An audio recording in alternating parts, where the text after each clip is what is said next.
ये जो दर्शन के दो शब्द है, प्रवृत्ति और निवृत्ति। प्रवृत्ति है प्रेम मार्ग और निवृत्ति है श्रेय मार्ग। प्रवृत्ति मतलब आप संसार में प्रवृत्त हो, ये मिल जाए वो मिल जाए, ऐसा कर ले वैसा कर ले, पर इसका कोई अंत नहीं है। ये सुख दुख के चक्र का, ये पाप पुण्य के व्यूह का कोई अंत नहीं। आप इस अनंतता में अनंत काल तक भटकते रहे। असुरों ने प्रेम मार्ग को चुना, बहुत कठिन कठिन तपस्याएं की। तपस्या करने से कोई आध्यात्मिक नहीं होता है, और हर तपस्या न करने वाला कोई भौतिक नहीं होता।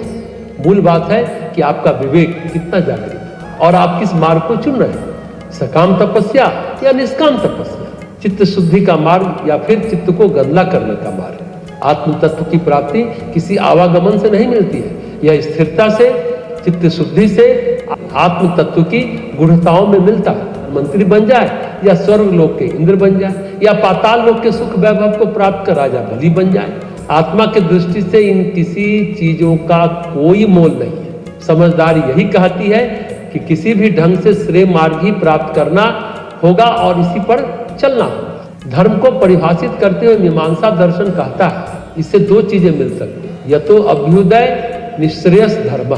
धर्म आपको निःश्रेयस भी देता, अभ्युदय भी देता है। आप चयन क्या करते हैं?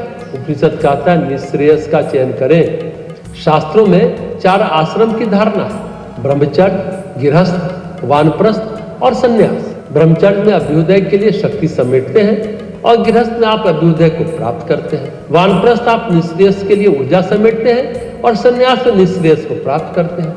ब्रह्मचर्य और वानप्रस्थ ये दोनों आश्रम तैयारी के लिए। ऐसा क्यों है?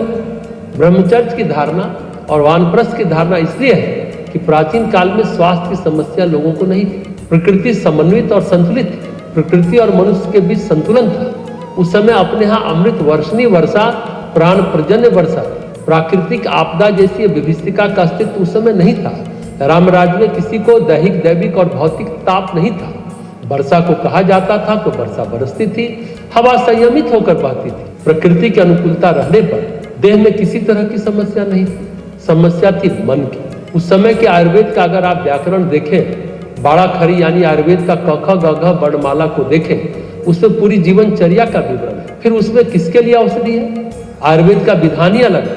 आयुर्वेद प्रारब्ध जन रोगों के लिए है, परिस्थिति जन रोगों के लिए नहीं है। इसलिए आयुर्वेद में मंत्र चिकित्सा, महामृत्युंजय मंत्र का विधान है। अथर्ववेद में मणिकंकन विधान है। बंगला में कंकण को कंगन भी कहते हैं, मतलब अभिमंत्रित धागा। मणिबंध रेखाओं के ऊपर बांधा जाता है। कलाई के नीचे जो स्थान होता है उसे मणिबंध कहते हैं। तो मणिबंध से मणि हुआ और धागा जो बांधा जाता है अभिमंत्रित करके हुआ कंकण हुआ। कंगन की तरह कलाई में लपेटते हैं। ये मणिकंकन अथर्ववेद में चिकित्सा है, इसलिए इसे रक्षा सूत्र भी कहते हैं। यह रक्षा तभी करता है जब हम प्रकृति के नियमों का उल्लंघन नहीं करते, प्रकृति के नियमों का पालन करते। वेद में आयुर्वेद के साथ ज्योतिष भी शुरू से रहा।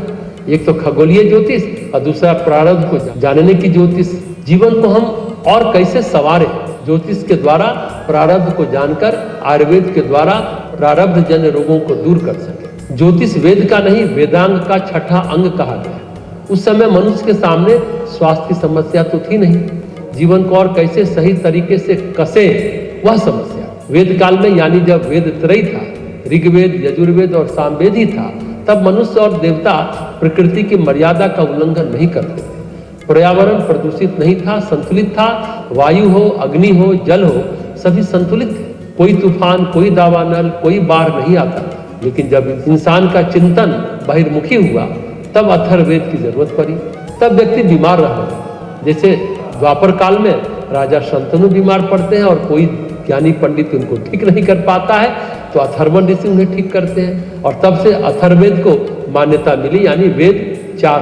अथर्ववेद में मेडिकल और इंजीनियरिंग साइंस है, जिसे उस समय के ऋषि टोना टोटका भी कह देते हैं। आज का विज्ञान अथर्ववेद ही है। कहने का अर्थ यह है कि धर्म कमजोर पड़ा, धर्माचरण कमजोर पड़ा। इसलिए कहते हैं सतयुग के 4 चरण, त्रेता में 3 चरण, द्वापर में 2 चरण और कलयुग में 1 चरण धर्म का हो गया।